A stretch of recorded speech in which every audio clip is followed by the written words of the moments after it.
can't go. I can't do. Like seriously. Like here's about to trip you out. Matter of fact, me and Glenn talked about this here.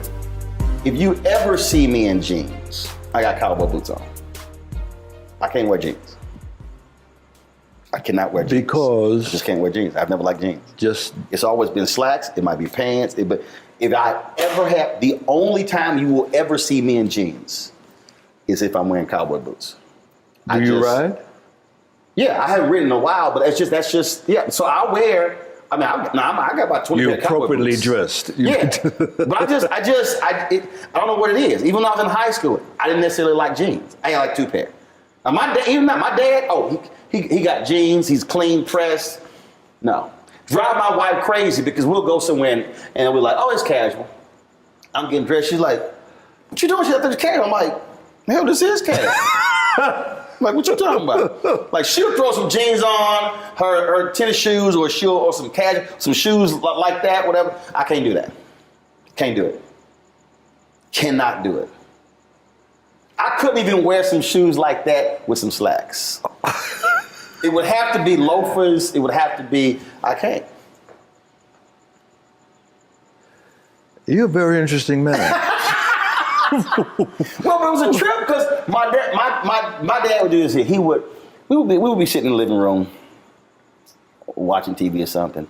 All of a sudden, he'd be going to the bathroom and he's showering and he'd shaving and everything. And we're like, where are you going? And he'd get dressed up. He'll put on some slacks. He'll put on some shoes, shirt, put his watch on, cologne, leave, come back. Hell, he went grocery shopping. Oh. Whoa. The idea, he wasn't putting no sweats on going. So I saw that. And so we were just, so growing up, yeah, I wore more slacks to school.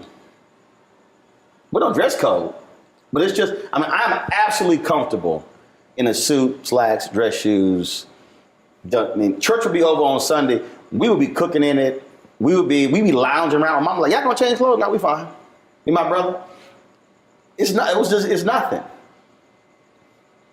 Yeah. Okay. That's what I'm saying. So the idea of, because see, the thing for me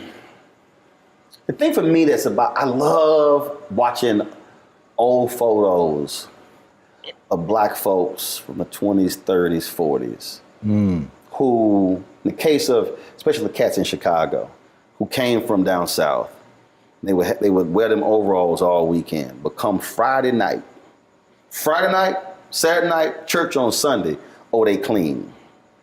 And I love looking at these old photos or videos and black folks dressed to the nines. Not the casual. So it's just something about that. Our sense of style. But you know that was the whole deal. That was the whole deal with Shaft. Yeah, that's Gordon Parks. That's Gordon Parks, to the bone. I mean, he is singularly the most elegant man I had the pleasure of knowing. I never got a chance to meet him. Sorry? I never got a chance to meet him. Oh. But everything, I've seen the documentaries and the books, it was all. You know, he wrote a song that, what's his name? The minister who died, Don't Misunderstand. Mm-hmm. Gordon wrote that song. And it's the epitome, encapsulation of the Shaft character. Mm-hmm. But it's all Gordon. Don't misunderstand, you are no concern of mine. But in case you're free sometime and need some time, with me sometime, I can hold your hand. I can't think of his name. O.C. Smith. He sang the song, that was the Shaft 2. Mm-hmm. And I listened to that song, wait a minute. This is Gordon Parks. And And the thing about, again, everything I've read, the documentaries, I mean, it was the style, it was the attitude, and the fact that he believed I could do whatever I want to. So, you know, the sonnets and the operas and the movies and the plays, and he's an artist, he's a photographer, he's a magazine editor, making movies. I mean, we talk about Renaissance man. Yeah. That was it.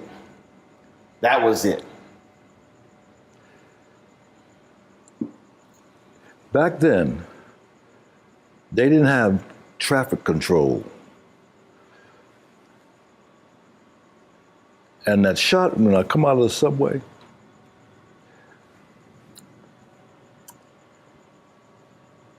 here's what I want you to do.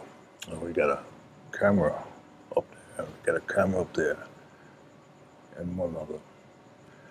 When you come out of that subway stop, and I want you to cross the street, and I want you to own it.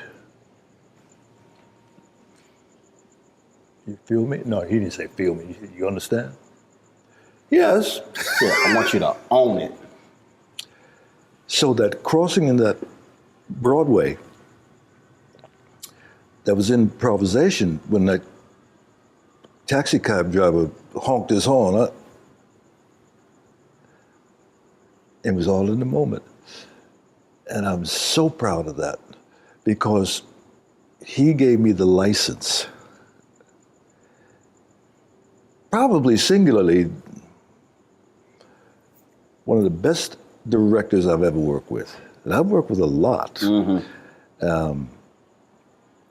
This woman who was directed me in Cherish the Day, sister, came very close.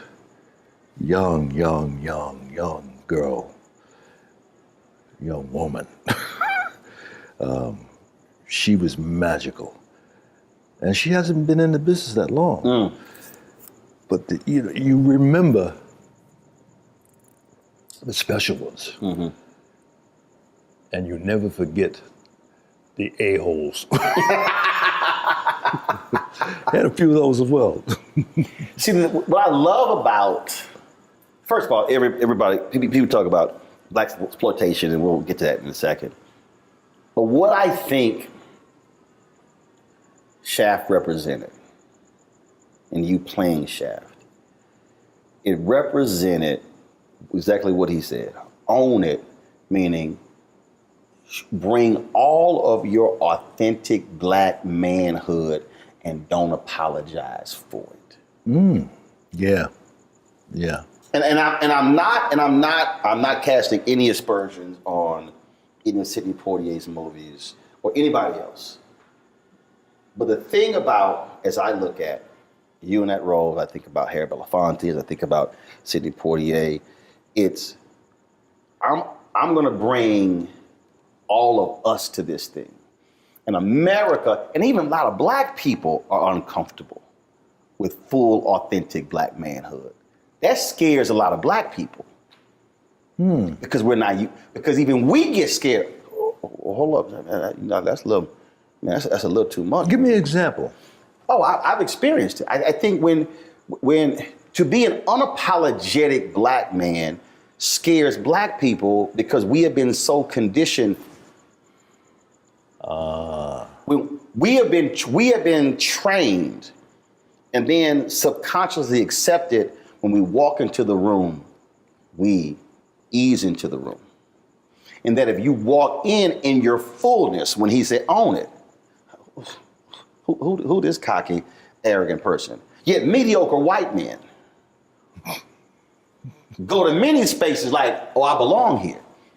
And I think that is, and I've experienced where a lot of black people, you a bit much. Well, he not. Oh, but I am. Well, you're going to have to deal with it. And it's a very interesting, I think, and to see it on the big screen, this total badass, clean, women loved him, unapologetic. That, to me, is what it represented. I get what you're saying, and when I look back on it, Gordon's whole persona was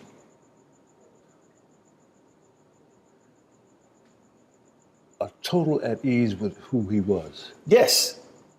That's what you're saying. Yes. Under any circumstances. He belonged in whatever room he was in. Yeah. Because the studio didn't want me to have a mustache. Gordon said, no, you will have a mustache if I gotta paste it on every morning. Because for black men. Hello. Hello, I'm Isaac Hayes III, founder and CEO of Fanbase. Listen to what I'm about to tell you. The window to invest in Fanbase is closing. We've raised over $10.6 million of our $17 million goal. That means there's room for less than 6,370 people to invest in Fanbase for the average amount. The minimum to invest in Fanbase right now is $399. That makes you an owner in Fanbase today. Go to startengine.com/fanbase to invest. Why? Because current social apps have taken advantage of users for far too long, with content suppression, shadow banning, harmful racist content, and no real tools for monetization and equity. Fanbase has over 1.4 million users and counting, allowing anyone to reach all their following and monetize their content from day one. Social media is the new TV, and whoever owns the apps that distribute that content have the opportunity to own potential billion-dollar companies. While big platforms with uncertain futures are failing to serve their users, Fanbase is stepping up to fill the gap. Don't wait until it's too late. Invest now, invest for yourself and your future. Go to startengine.com/fanbase and own the next generation of social media.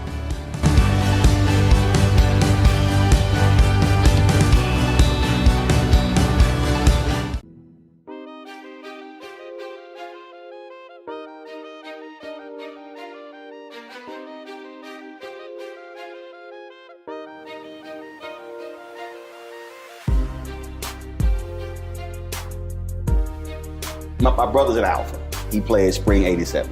I played spring 89. So you get to shave all facial hair.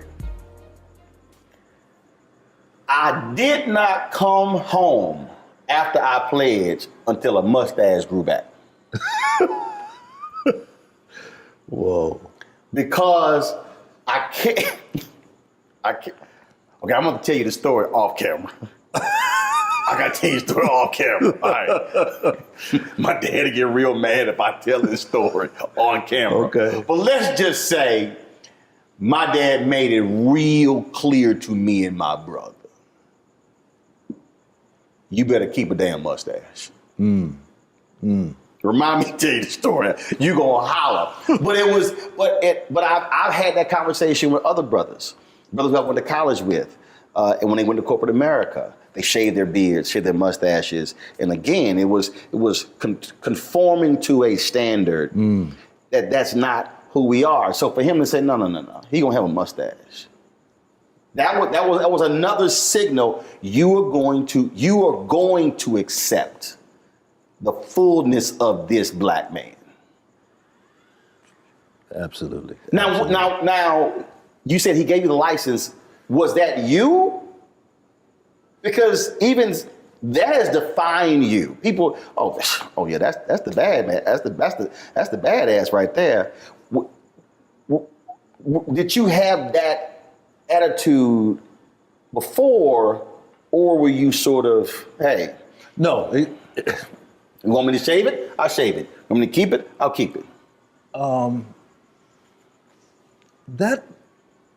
right, back up. It was only a couple of years ago that I realized that the character Gordon placed on me was Gordon Parks. You know, he's got that bushy. Yes.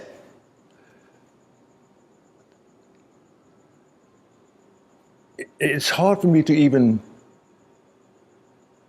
separate who he is from that character that was depicted on the screen. His mannerisms. I don't know if you remember, there was a scene where I'm looking for the gang leader, the black gang leader. I'm up in Harlem and I'm knocking on doors and say, "Have you seen?" And he comes out. He did what's that old actor who always put himself in his movies? It doesn't matter. But he opens the door and got, "No, I ain't seen him. He owes me back money." And I looked at that. Wait a minute. That is Shaft. You can't separate the two. That's who he is. Gordon Parks.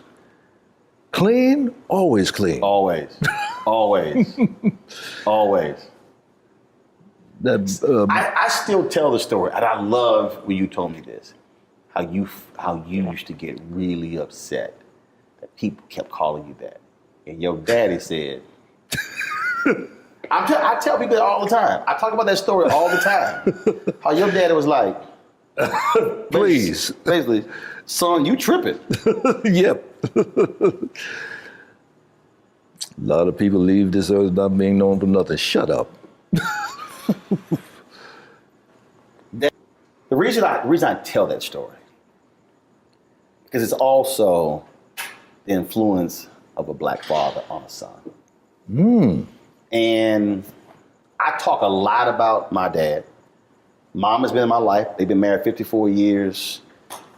Great, wonderful. But there is something I believe that is different, that is vital. What a dad says to a son, trains a son, raises a son. What was your relationship? My dad, interesting man, deeply religious. I mean, we went from the Union Baptist Church till the church fell apart, and he got in with his sisters, Pentecostal. Later became a Pentecostal preacher. And it's the old thing of Sunday, he went to Sunday school, morning service, went home and came back for BTU. All day experience. Yeah. He was a very strict man, to the degree in which my grandmother, Miss Lucy, who lived to be 103 years old, if we did something in the neighborhood, the whole neighborhood knew. Mm-hmm. And she made us go out and get the switch and said, "You just wait till your daddy gets home." And you like, you got it, you good, like you handling it. My dad would come home and my brother and I'd be upstairs fainting asleep. Never worked. No. Come on down here, boys. We're about to have a party. He called a party? Yeah. Oh, yeah. Yeah, we're about to have a party. Dad, I won't ever do it again, but no. And I look at these kids today, my own kids. Right. Y'all don't know what you're missing. I told my nieces that. I said, y'all couldn't live in the household I grew up in. I said, y'all could not have survived. I said, you would be losing out of your mind. Because they had pushed me a little too far. And when I snapped, I said, y'all have no idea how close I am slapping the shit out of you. My dad When he got upset, he couldn't talk. The Watkins man came to the door one day, knocked once and opened the door and said,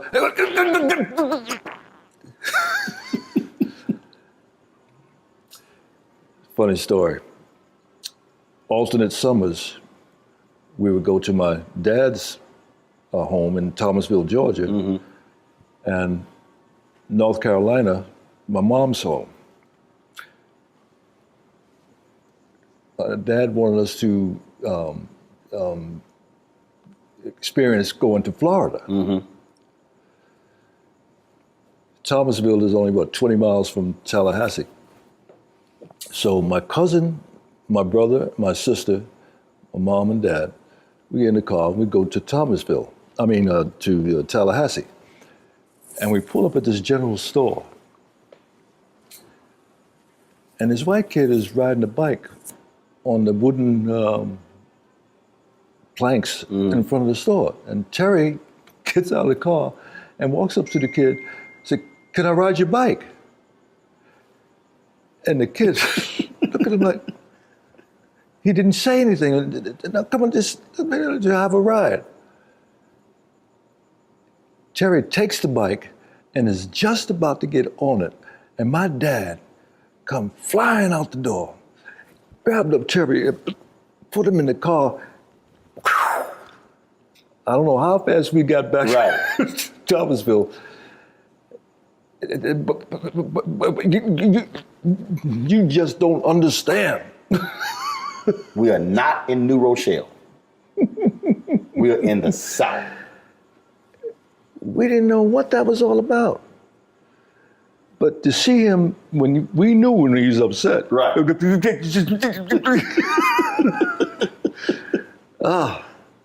That Watkins man, he never did that again. Weekly, he would come by. Right. You remember Watkins products? Uh-uh. I got a few weeks on you, that's why.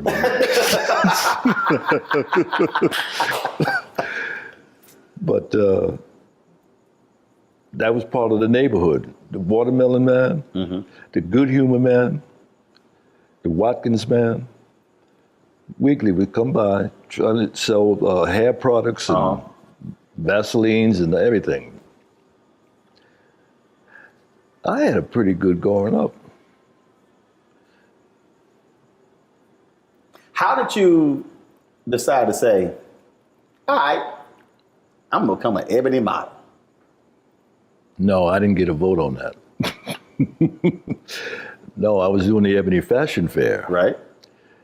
And Eunice Johnson, Mrs. Johnson,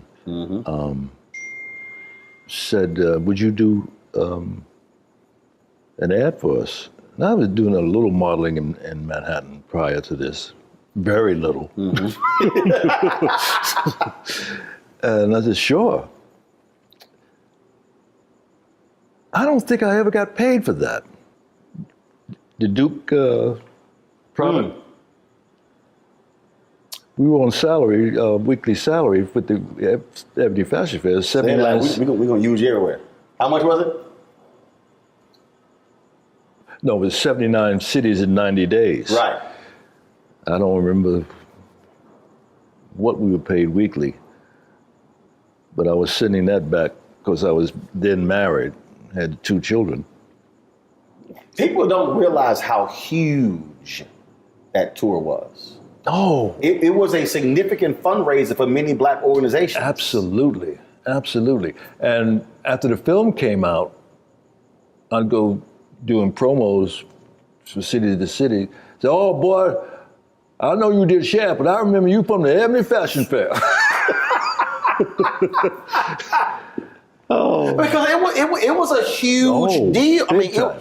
Look, obviously people today don't understand because you see everything on television, but the reality is when Ebony Fashion Fair, when that tour came to that city, especially mid-sized, small cities, it was the event of the year. Yeah. And then bringing these fashions from these African designers, the African Americans, these European designers from Paris, couture. I mean, it was huge, an event. Yeah. And folk came dressed up. Yes. It was an event. I remember when we hit New York at the Hilton Hotel. I mean, as far as you could see, dressed to the nines. Oh, it was awesome. It was awesome. I loved it. What's up, y'all? Look, Fanbase is more than a platform. It's a movement to empower creators, offering a unique opportunity for everyday people to invest in Black-owned tech, infrastructure, and help shape the future of social media. Investing in technology is essential for creating long-term wealth and influence in the digital age. The Black community must not only consume tech, we must own it. Discover how equity crowdfunding can serve as a powerful tool for funding Black businesses, allowing entrepreneurs to raise capital directly through their community through the Jobs Act.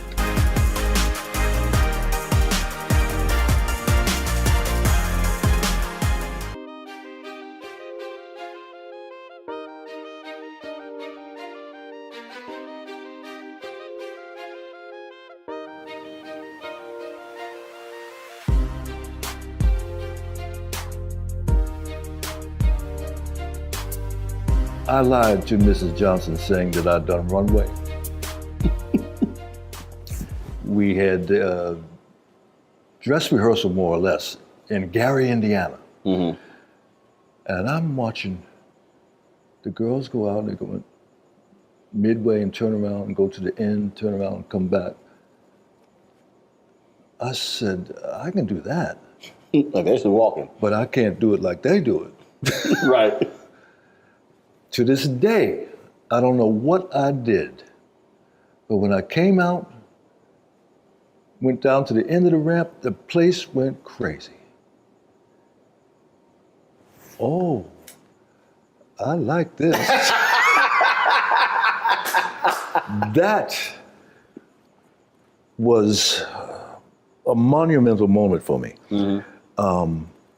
And it wasn't until I got out in California at the end of the tour, Cosby threw a party for the Ebony Fashion Fair models. And during the course of the evening, we got to talking. And he says, so what are you going to do now? Well, I'm going to become an actor. Do yourself a favor. Go back to New York and learn your craft. That's when he was doing I Spy. Mm-hmm. And again, he's on I Spy. He must know something what he's talking about. Just a little bit. A little bit. And I did that. And I went back and joined the NEC. And that was an eye-opener. Negro Ensemble. Yeah.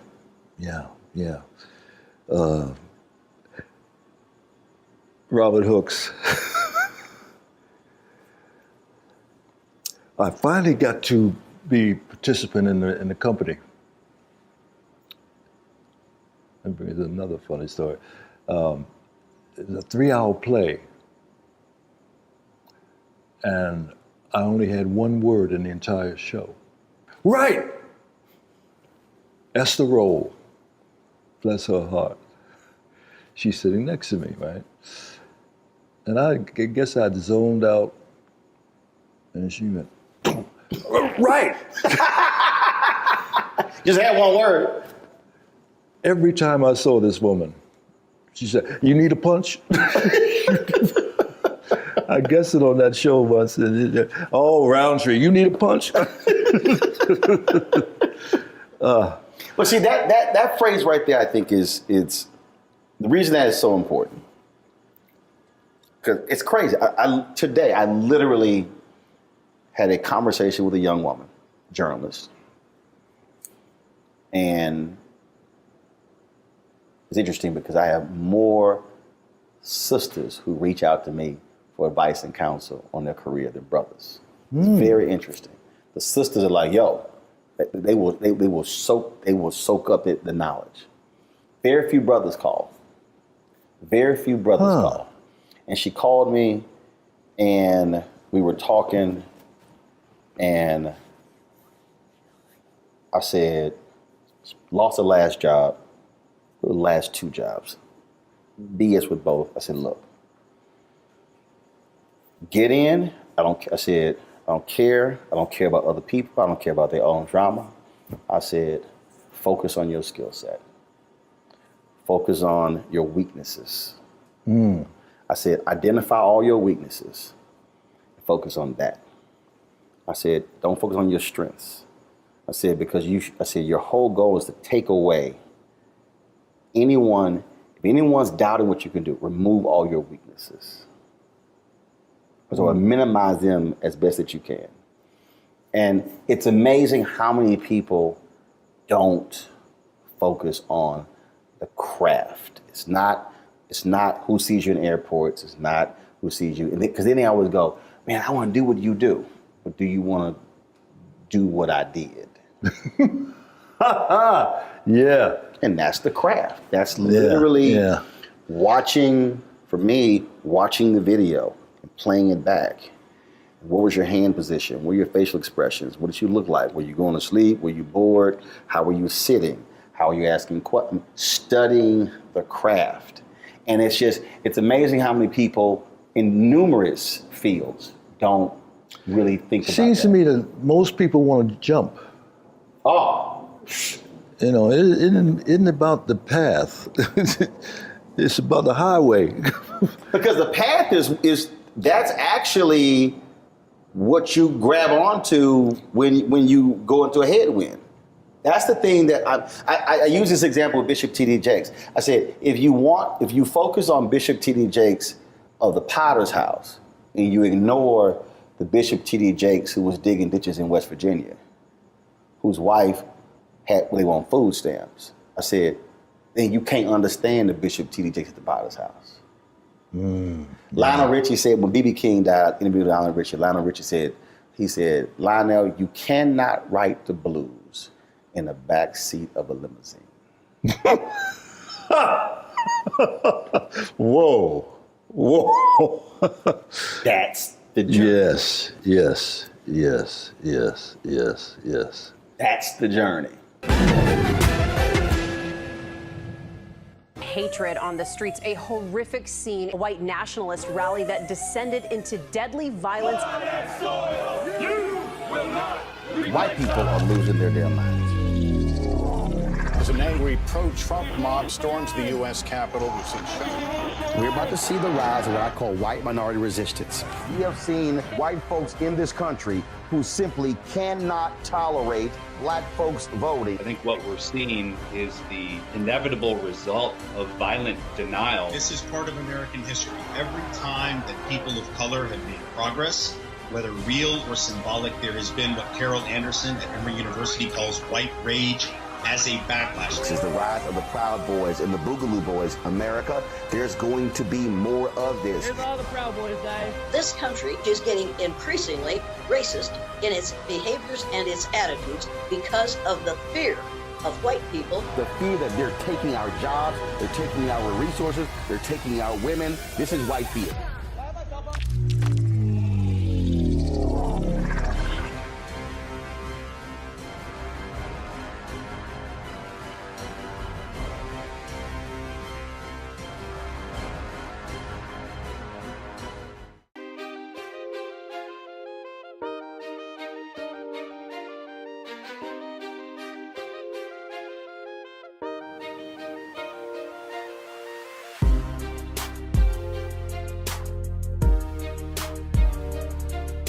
See, you guys, Shaq was what, 72?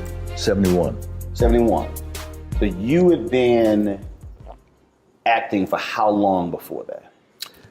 66 or 67. That's a 4 or 5 year period of sitting with others, learning and watching. And for the people who don't understand the Negro Ensemble, just explain how crucial that was for black talent. I got to see Denise Nichols, the brother who was in Shaft, Moses Gunn. The brother who won the Academy Award for Soldier Story. Howard Rollins. No. A Soldier Story. No. You mean Officer and Gentleman? Not Lou Gossett. No. A Soldier Story. He won it for Soldier Story. He was the sergeant. Oh, he was nominated. Raspy voice. Yeah, I know. You made me feel better. No, the raspy voice. Yes. Because he didn't hit, because he did a whole bunch of, he didn't win the Academy. Adolph Caesar. Because he did, and see, even we talk about The Journey, they had a hit, but people didn't realize all of those movies, he did the voiceovers for the trailers. Wow. All of those, a lot of the black movies that hit, he was the voiceover guy, and that's what he did all those years until A Soldier Story hit. Wow. He was toiling. And it was so the movie trailers, anytime you watch all them Bruce Lee films and the Kung Fu films and all of those black movies in the 70s, early 80s, it was Adolph Caesar's voice. What a voice he had. Roscoe Lee Brown. Another voice, another great voice. Very erudite. He was. Oh. I did a film with, they used to tour together and do Shakespeare readings. Man, I can't remember. But the two of those voices, you could just visualize them on stage. Roscoe Lee Brown, I loved him to pieces. What a character. What a character. I was going somewhere with this. Negro Ensemble, how vital seeing it was. The pros really do it. And watching them, and that's what this is about.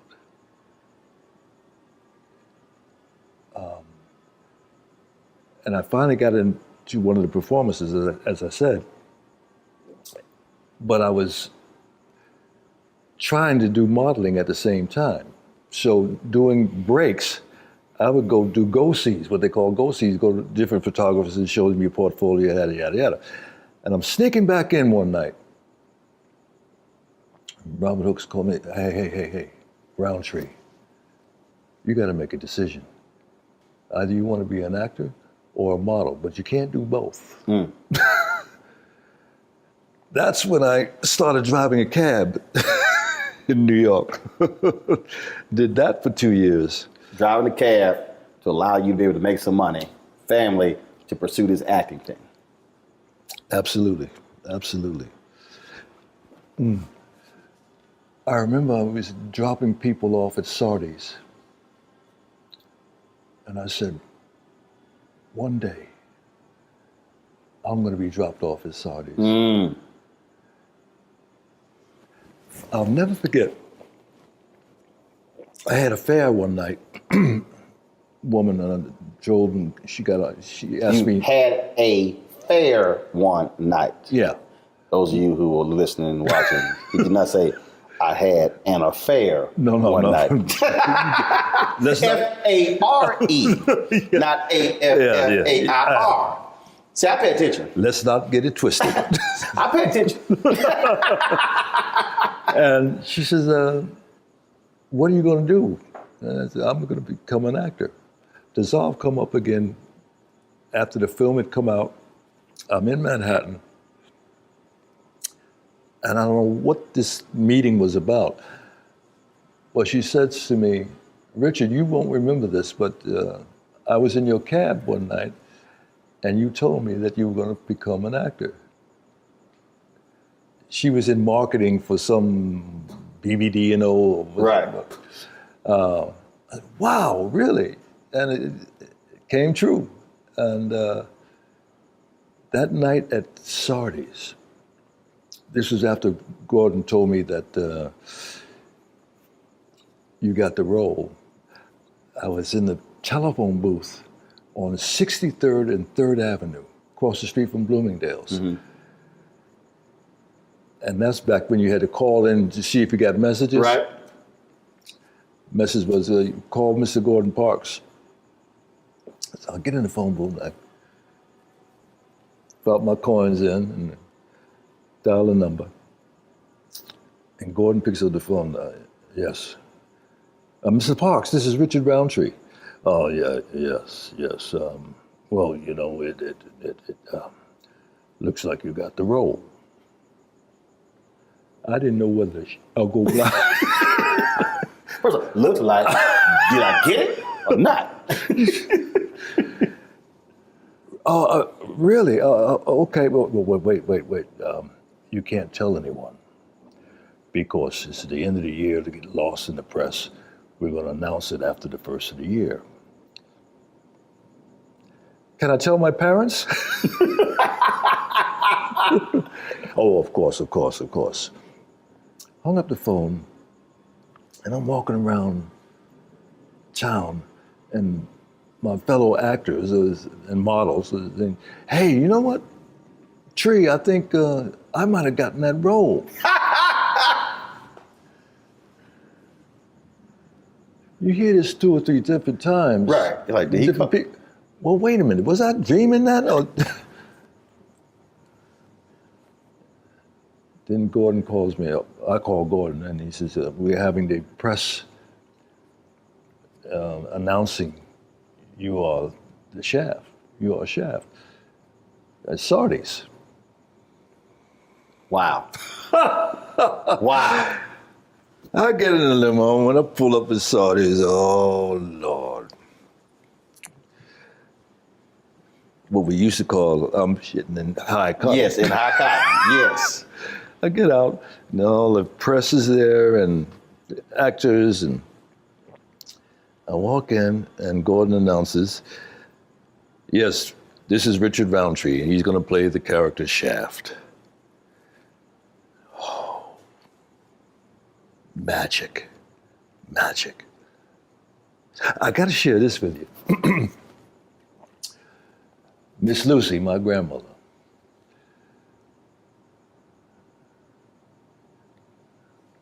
and my dad came down to the hotel prior to us going to the theater that night, saying why he couldn't attend the screening, the premiere.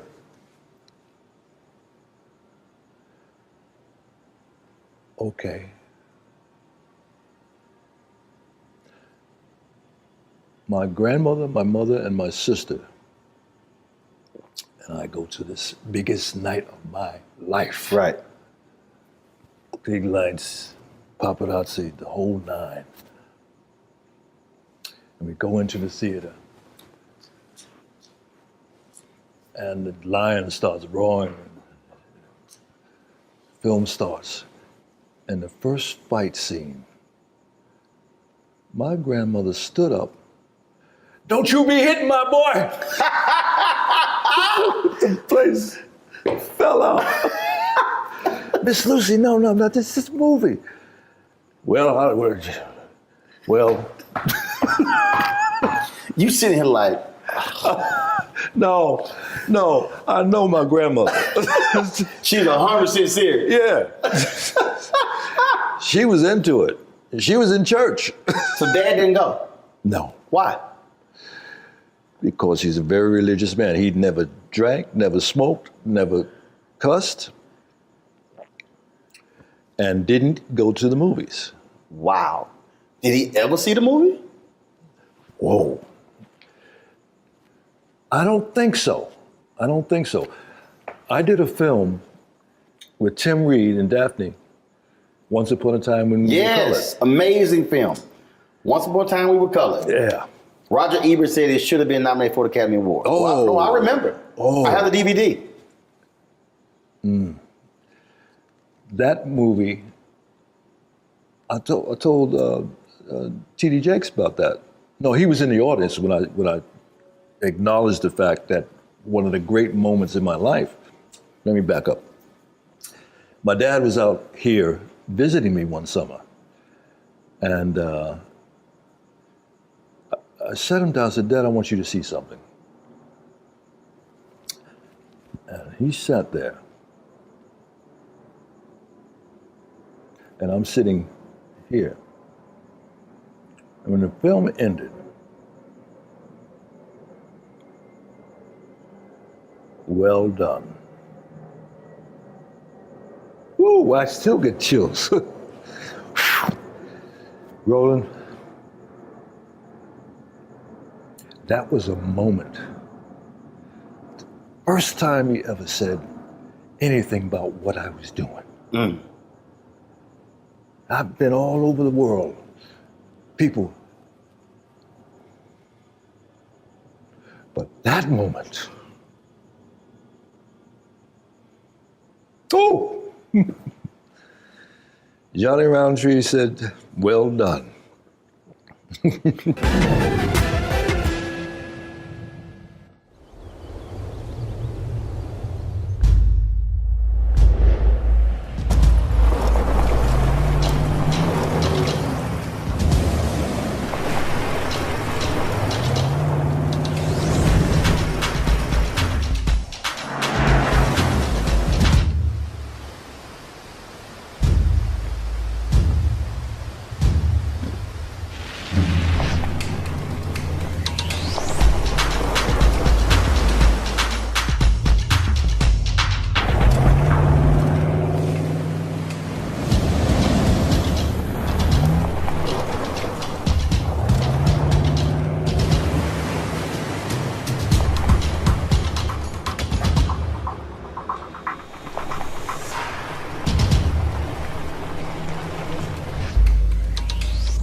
I'm Deborah Owens, America's Wealth Coach, and my new show, Get Wealthy, focuses on the things that your financial advisor and bank isn't telling you, but you absolutely need to know. So watch Get Wealthy on the Black Star Network.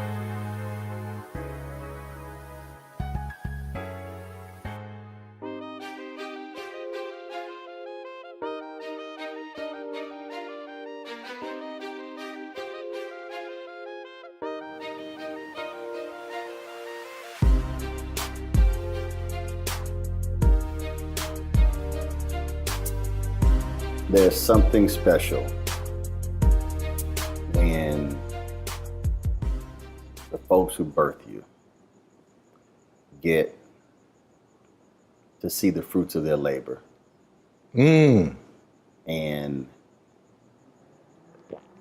not just see your work, but also to see how others respond to the work.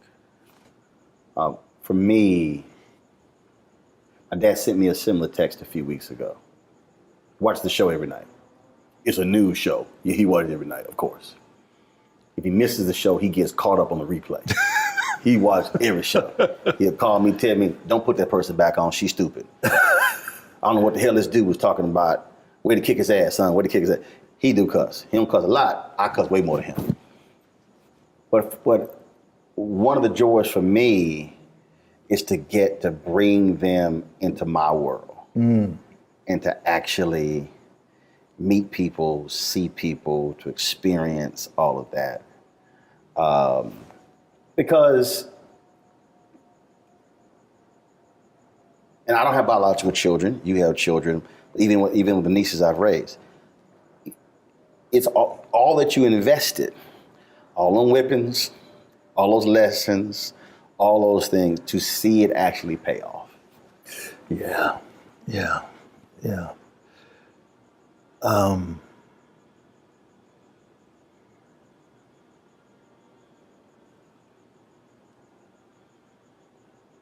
I can't say that I've experienced that with my children, to my dismay. I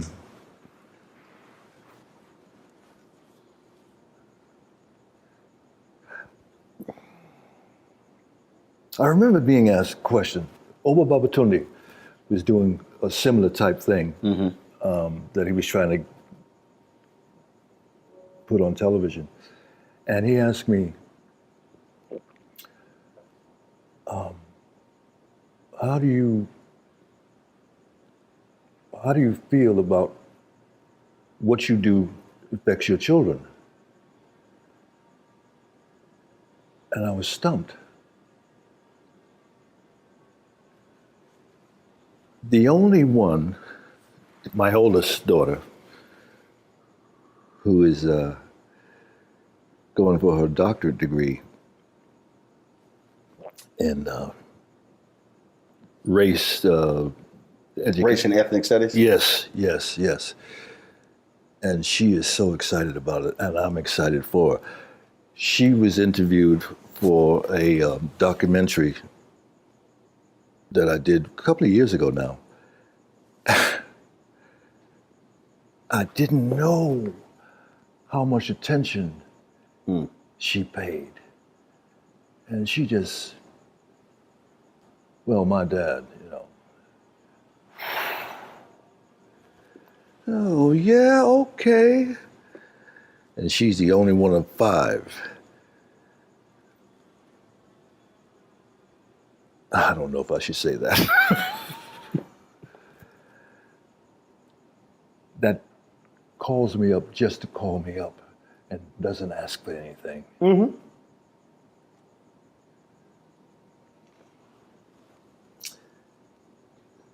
Can you tell I'm a little pissed off? Just a little bit. No, but look, it is a. See, for me, and I many others have said that. Talk about that relationship, that experience. So we live 8 blocks from my maternal grandparents. So I was with my grandmother, grandfather every day, almost first 15 years of my life till my grandfather passed. So the Catholic church we grew up in was founded in their living room. You know, our family went there. Every Sunday, it was 30, 40, 50, 60 people. Was it what? It was 30, 40, 50, 60 people at their house. I mean, because they had 8 children, 42 grandkids, like 70, 80 great-grandkids, like 120 great-great. I mean, just we got a huge family. So family matters. And when I talk to people, like it's amazing when I talk to folks and they say, yeah, I haven't seen my brother in 12 years. I haven't talked to so-and-so. That's foreign to me because of how we were raised. Right. And it's like if I go 3 months, like, hold on, what's going on? So my schedule gets crazy. So now, because I can, and they're retired, I'm like, all right, I fly out of Virginia. They were with me for 7 weeks. No reason at all. They came 3 weeks. They still work elections. So they were like, look, we gotta go back and work an election. So flew back to work the election, came back for like another 4 weeks. And just hanging. No in particular, just at the house, chilling. Dad would cook every day. Mom, she was doing her stuff. And he just going places, watching TV, just being around, hanging around. And just, you know, and other people, and it's interesting, it's very interesting. I talk to other people and they're like, oh, I talk to my mom and my dad, they have these long conversations. I don't have those. I just call, yo, what y'all doing? You know, we just talk whatever. But even when I bring, it's just like, yo, it's just being present. It's just being here. We don't have to do something. We don't have to go anywhere. It's like, people are like, what are y'all doing? We chill in the house. Well, you know just what? enjoying each other's company. I have to point the finger here for some of that. My upbringing, we weren't physically demonstrative at all. And I always made it a point to be the opposite when I'm present. physically even present. That's right. My dad would call me up a day or two after his birthday. Say, hey son, how you doing? You forget something? Oh, Dad, I'm sorry. Yeah. It's all right. It's all right. Dissolve, come up, present day. The only time I hear from my kids is when they need something. And it's me also not reaching out my end of the bargain. That's very true. So because as parents, I get it. As parents, look, you're supposed to call me. But see, and again, if I go a certain period of time, my dad will call. Son, what you doing? I'm sitting in here. Okay. All right. How the weather? What you working on? That sort of thing like that. Because I will get busy or whatever. We text a lot. We have a group family chat, and we have a group me on my whole family. We communicate constantly. Funny stories. We went here, posted photos here, and it's great because you're in tune with everybody. So I have 3 sisters, 1 brother, and then I have 9 nieces, 3 nephews. Then my wife's sister has a brother. My wife's sister has a son. So it's 12 kids. So 12 kids plus us 5 plus parents. So we're communicating constantly. So it's not like we have to actually call each other because we're communicating every single day in the group chat. Every single day? Every single day. Yeah. If I pull up this phone right here and I pull up, I'm looking here. Oh, perfect example. My sister sent something 5 minutes ago. 7 minutes ago. So you sit here. It's our group chat. So we post something. We see a story. We chat. So my wife, some photos. People put some Christmas tree up. My sister. The Christmas tree up already? No. The neighbors did. She's like people across the street. Somebody was at a restaurant. They sent some food. Okay, my niece, happy Halloween. This all. So we. Wow. So so we use technology to act, and then my grandmother and my grandfather, my maternal grandmother and grandfather, that family just created. We were all on a group text.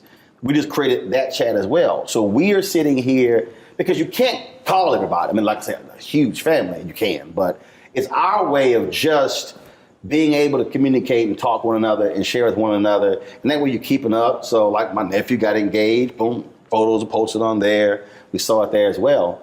But that's the thing. And it's interesting because earlier this year, so I had an aunt who passed away, my Aunt Betty, my mom's oldest sister.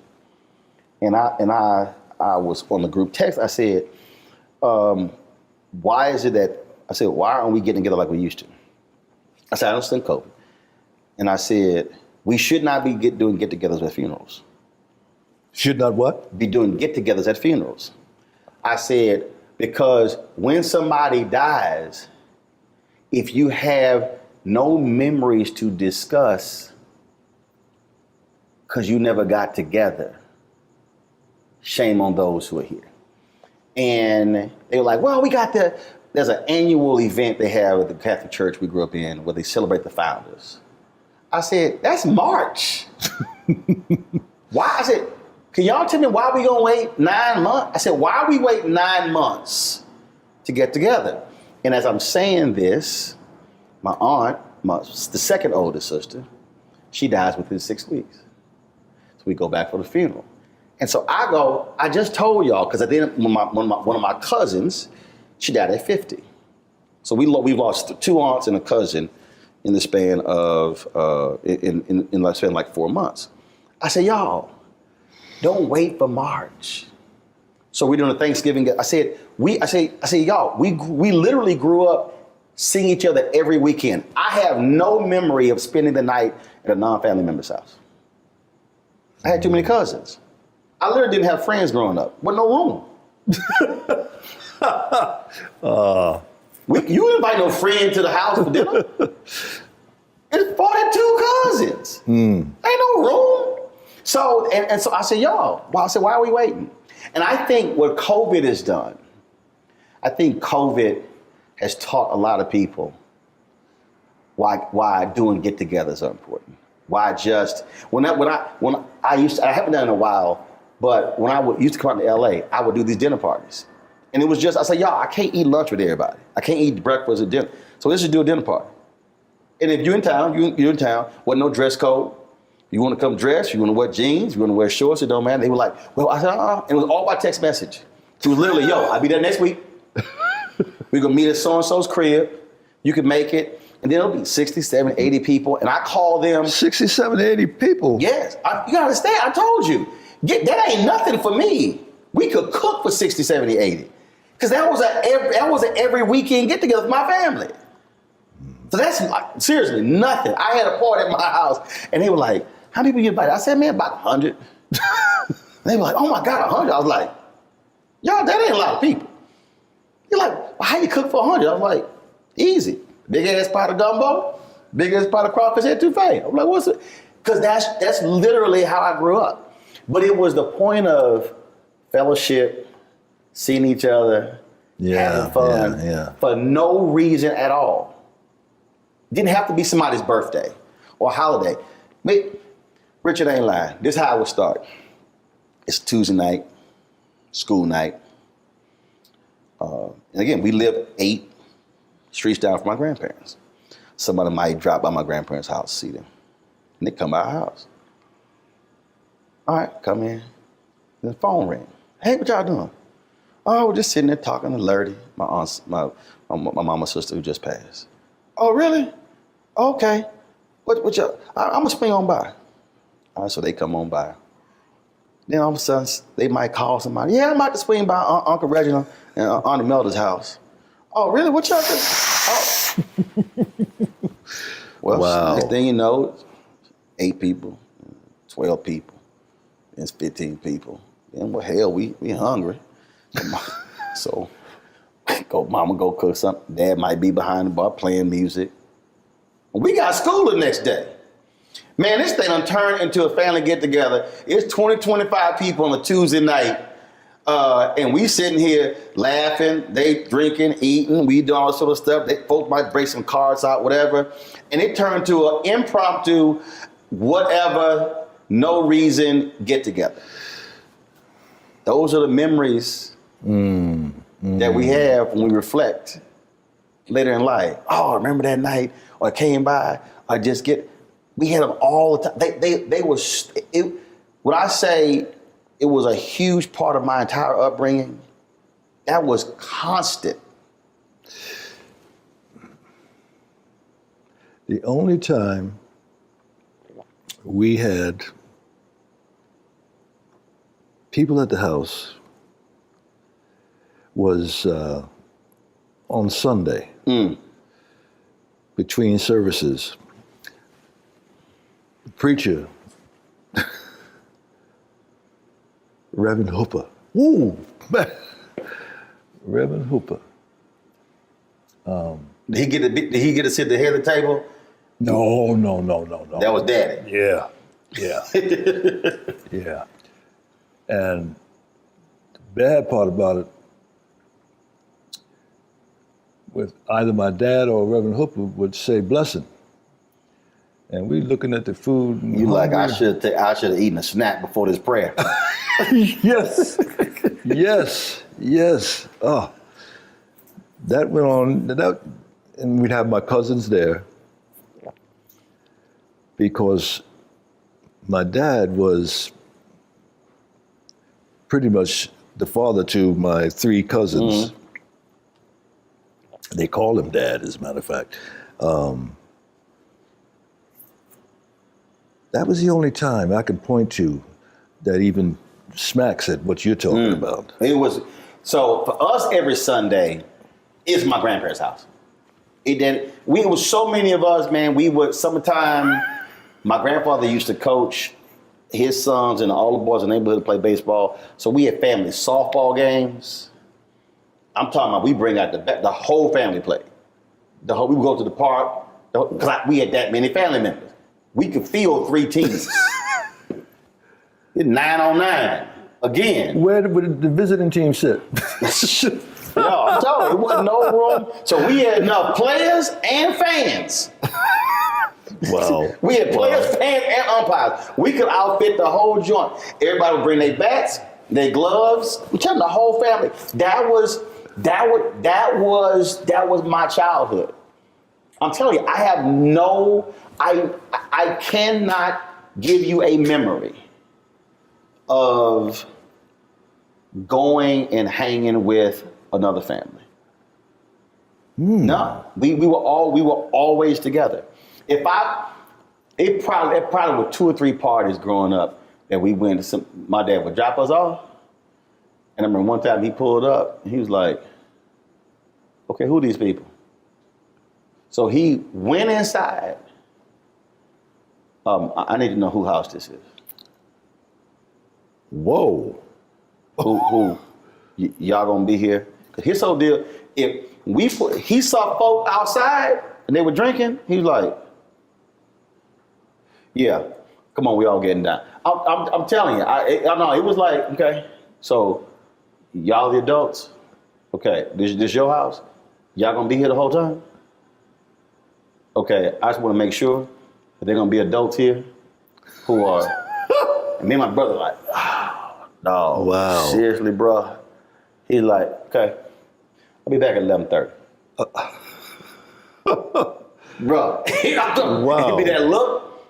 Oh, that was probably I had a couple things.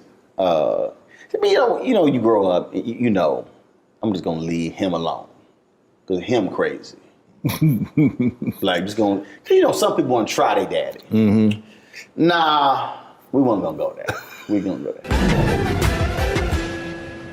Hello, I'm Isaac Hayes III, founder and CEO of Fanbase. Listen to what I'm about to tell you. The window to invest in Fanbase is closing. We've raised over $10.6 million of our $17 million goal. That means there's room for less than 6,370 people to invest in Fanbase for the average amount. The minimum to invest in Fanbase right now is $399. That makes you an owner in Fanbase today. Go to startengine.com/fanbase to invest. Why? Because current social apps have taken advantage of users for far too long, with content suppression, shadow banning, harmful racist content, and no real tools for monetization and equity. Fanbase has over 1.4 million users and counting, allowing anyone to reach all their following and monetize their content from day one. Social media is the new TV, and whoever owns the apps that distribute that content have the opportunity to own potential billion-dollar companies. While big platforms with uncertain futures are failing to serve their users, Fanbase is stepping up to fill the gap. Don't wait until it's too late. Invest now, invest for yourself and your future. Go to startengine.com/fanbase and own the next generation of social media.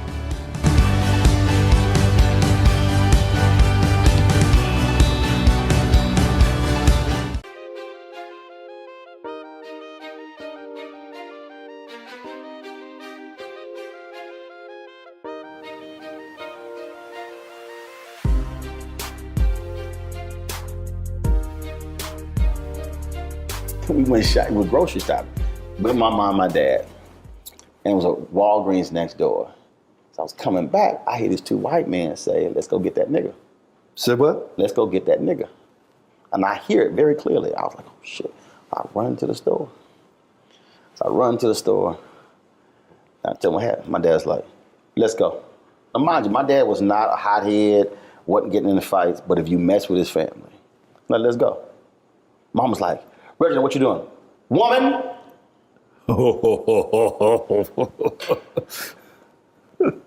We ain't having this conversation. Look at me. Let's go. I'm looking at him like, where the hell we going? Like, I'm not trying. We walk out the grocery store. It was a Kroger. Hanging right, going to the Walgreens, going up the aisle. That them? No, they ain't them. Next, is that them? No. That's them. Walk straight up. Excuse me. Tell them what you just told me. I'm like, And then I tell a story. No, sir, no. We weren't talking about your son. No, we were just, that was another guy we speak. He was like, so you two had nothing to say to my son. I'm just checking. Yeah, have a good day. That's when I was like, this Negro crazy. I am not going to be trying him at any point. That's straight up what happened. Richard is not the craziest thing. We went to go visit my grandmother for Kansas City. And my grandmother left when he was a child, when he was a newborn, because she was being physically abused by his dad. So my dad was born in 1947. He did not meet his mother until 1980. And he was looking for her his whole life. Finally found her. Very emotional when she called. So she first came to visit. So high school seniors, this is 1987, so 86. This is November 86. So we're going to Kansas City. And I worked at Steak and Ale only to make enough money to buy my class ring, my high school class ring. So I told them I can't work Thanksgiving. Like, well, you got to work. I said, look, we got a family trip. My dad's like, damn that job. He said, Steak and Ale, that's slave in hell. You are not staying home. Because first of all, he like, you ain't staying home and we gone. You come to I'm going to Kansas City. So I came back with no job. They said, you fired. All right. So I go and get my check. It's like, look, we busy tonight. We ain't got time to get your check. I come outside. I was like, now I know what's about to happen. I was like, I knock on the window. They ain't giving me their check. Cars running. Shit. Car, window up. He got his boots on, and he got his jeans on, and he got his cowboy hat. Man, we walk in there. We walk up to the, you the manager? No. I'm just the hostess. You want the manager? I go get the manager. He's like, go get the manager. Dang. So, manager comes up. He comes up like bouncing. So how can I help you? He got his hat. He's twisting it slowly with the brim. I understand y'all not gonna give my son his check.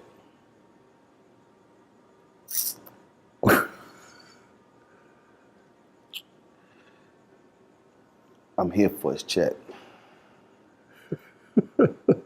And he stops and he's holding it. And this is how he's looking at him.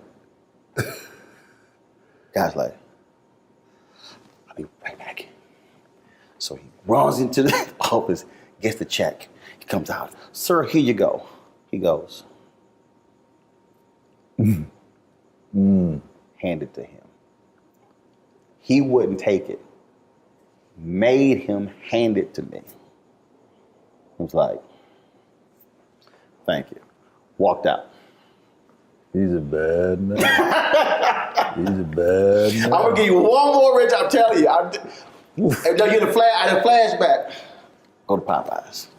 The manager, this dude, was rude as hell to my mama.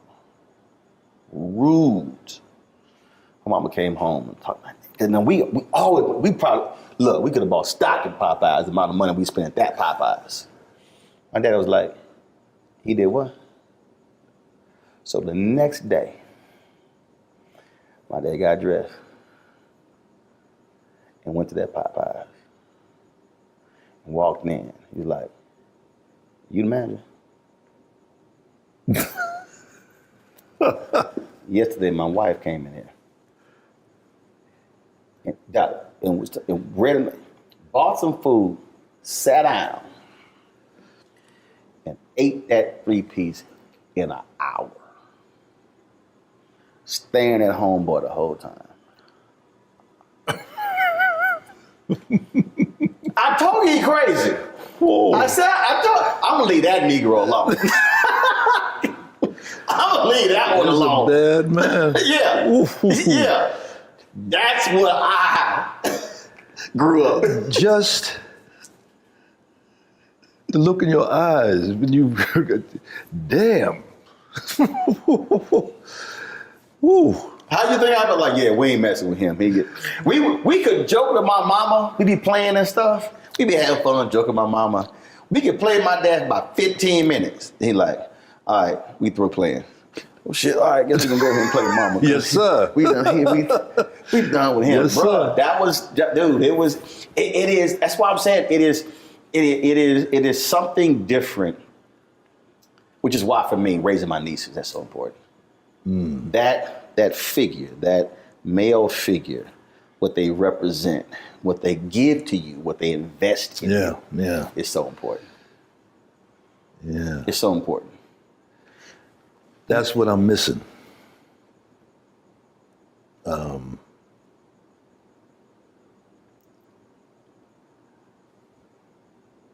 too soft. That's the bottom line. If they didn't, if that happened to I'm gonna get a call, and it ain't gonna go well. You can't call. You said your dad 2 days afterwards. Nah.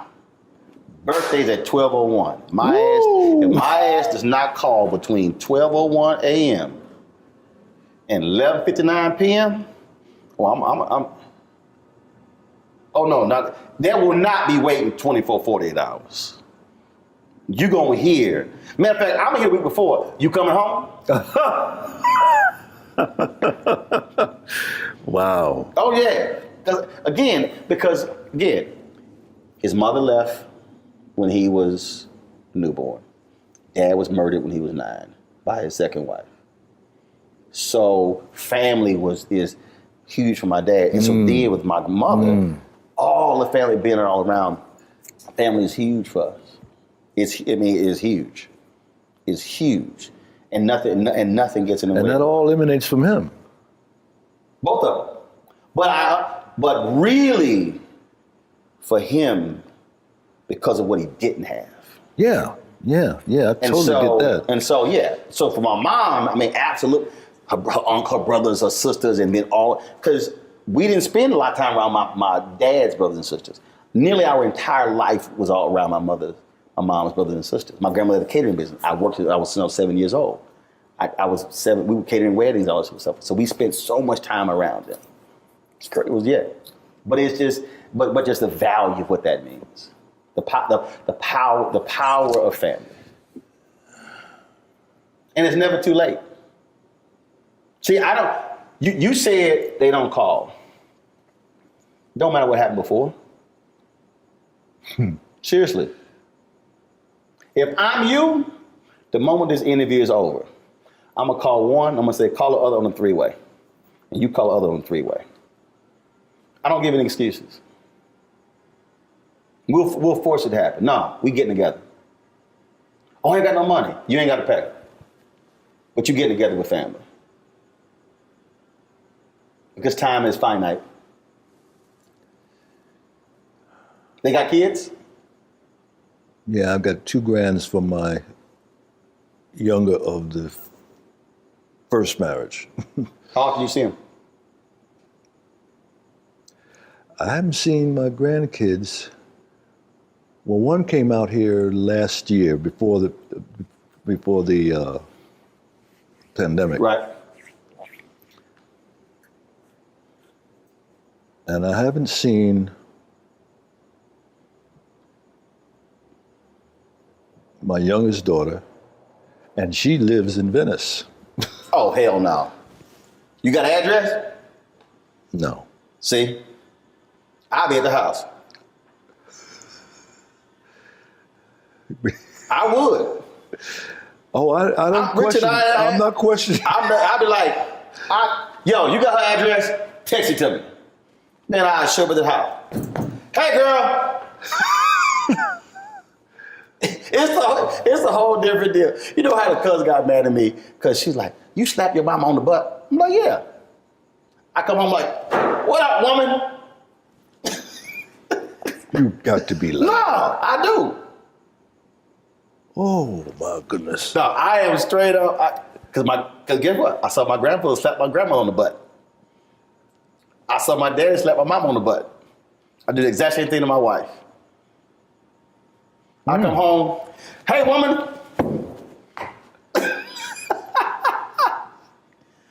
Roland, you crazy. Yeah, of course I am. Everybody in my family know I'm. It's all love. If I didn't do that, she probably think I'm sick. She's like, boy, you crazy. I'll give her a noogie. You heard that word. I do. So my mom's short. I'm like, come here, woman. Oh yeah. You come to my family gathering, you're gonna be like, I see this whole family. Because we absolutely enjoy being around each other. Yeah. Even when people act stupid. Even when people act stupid, we do that. It's such a difference. There's two sides of my family. My mother's side, crazy. My dad's side, they're all preachers. Right. Very religious. But I enjoyed being around my mother's family. I mean, because y'all had fun. Johnny B. He claimed, I don't know if it's true or not, that he played guitar with Basie back in the day. Mm-hmm. They're all World War II veterans. My Uncle Elmo, Johnny B. And my grandmother had 10 children. She outlived all but one.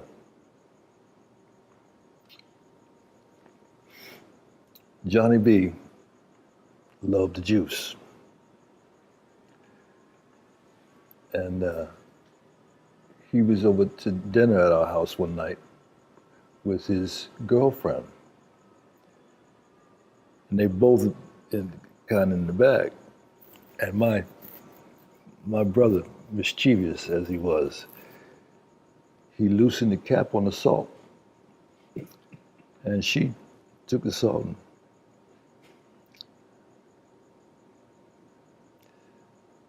and Johnny B, that's the way he laughed. Oh, I forgot to add that she was a big woman. Tree, you know why I love her? Because there's so much of her.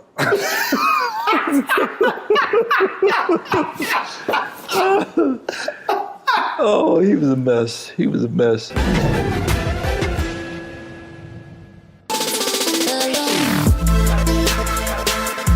Hey y'all, welcome to The Other Side of Change, only on the Black Star Network and hosted by myself, Rhea Baker, and my good sis, Jamira Burley.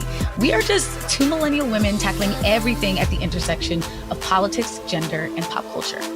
And we don't just settle for commentary. This is about solution-driven dialogue to get us to the world as it could be and not just as it is. Watch us on the Black Star Network, so tune in to The Other Side of Change.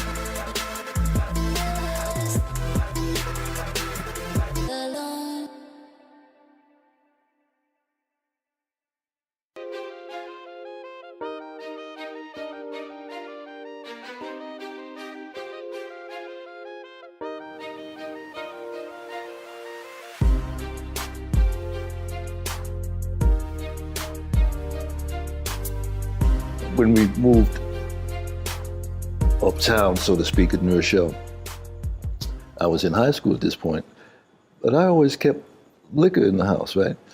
And Johnny B coming over and said, hey, look, give me some money and let me buy a drink.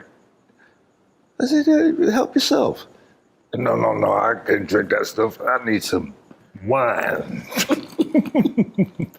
He wouldn't drink the hard liquor. He had to have Really? No. Man. That cheap wine. I think the reason I don't drink, because I go with my uncles, my Uncle Warren. Man, my Uncle Warren had a big gulp before 7-Up created the big gulp.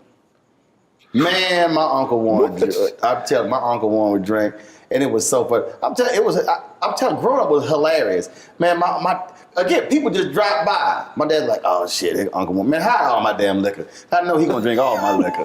He go, oh, Doc, I had some cousins. My mom baked cakes. She had a cake business. Cousins dropped by, my dad's like, oh, hell no, hide them damn cakes. Because, damn well, they gonna be trying to pack all our shit up.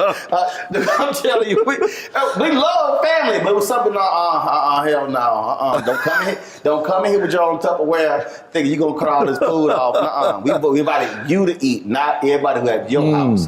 Dude, I'm telling you, when we get together, man, and start, because everybody know, and see, I remember everything. Oh, we tell all stories. You could use your way. See, look at you. I remember dude, that. I'll be bringing like, how your ass remember that? I was like, easy. That's why I never drank in my life. I said, ain't nothing affected my brain cells. You don't drink at all? Never have. Really? Never have. There's a picture of me in my first communion where we had to take the communion and drink the wine, and I turned this way, and the look at my face was like, this is some bullshit. The photo, if you see that photo, you be like, yeah, you were pissed. I hate it. Yeah, I've never drank in my life. Never. So they use actual wine? Yeah. Yeah. I was ticked. I've never desired. My dad tried to give me some non-alcoholic beer. I said no. I was like, nah. Him and my brother, they sit there, get the glasses, they drink. I'm like, y'all, look, people give me so much liquor. Man, my dad loves to visit. He come here like, oh, you got the good stuff. Man, I got like bottles of champagne. I got, he and my mama love visiting. They be drinking champagne every day. Because people give me so much. I don't know why people give me alcohol. I'm like, give me some Pro V1s. Okay, I play golf. I can't do a damn thing with this alcohol. Oh, my dad, my brother love people handing me alcohol. Because it goes right to them. I don't do nothing with it. I don't do nothing with it. See, I can see and talk to you, Richard, all day. I'm talking about this crap. I got to ask you this question here. We had the grape juice. I mean, not grape juice. Yeah, grape juice. Right. No, the dead wine. Dead wine. No. Catholics believe in alcohol. When they say Jesus drank from the cup, pass me the wine. I was an altar boy. I had to fill up the shallot. There was wine in there. They would keep it in the refrigerator in the priest's house. We had to go get it out of the refrigerator, put it in the cup. Yeah, that was real wine. Yeah, no grape juice. No, it didn't exist. Didn't exist. I'm gonna ask you two questions. Who would you really love to do something with today, a project? Somebody you haven't worked with, who would you love to do something with?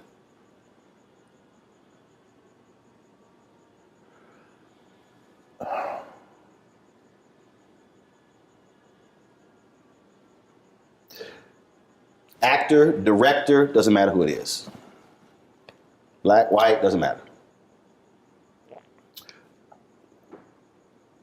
Interestingly enough, tomorrow I have my first meeting with Jane Fonda. Two OGs. Yep.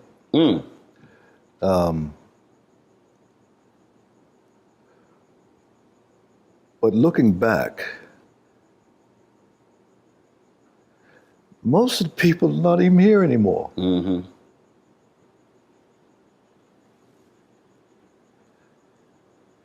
I would have loved, Denise Nichols, I would love to do something with.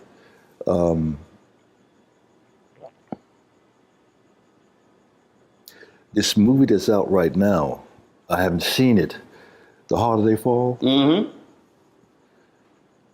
All the characters, there's a character in there, Jim Beckworth, who discovered Beckworth Pass up in Sierra Nevada.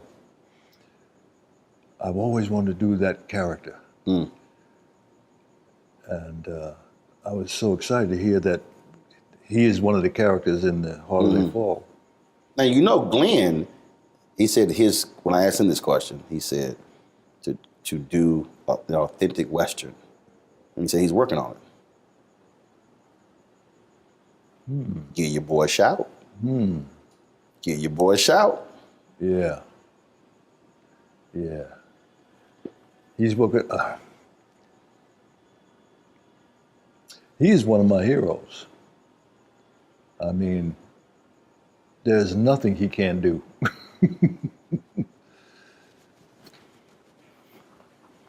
Last question.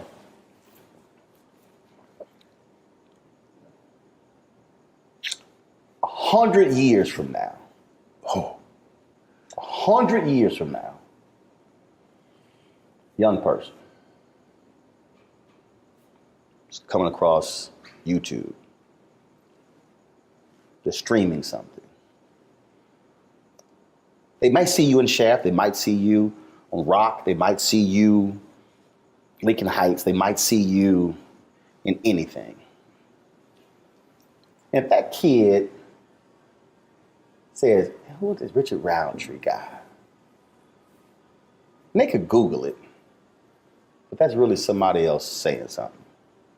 What do you want that kid, because they will come across your work 100 years from now. What do you want that person to know who Richard Roundtree was?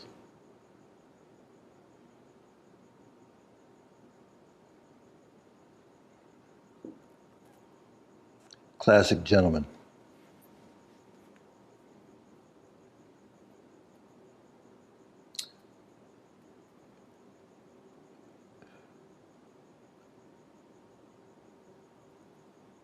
The people that I most admire have those two attributes: class and an excellent gentleman.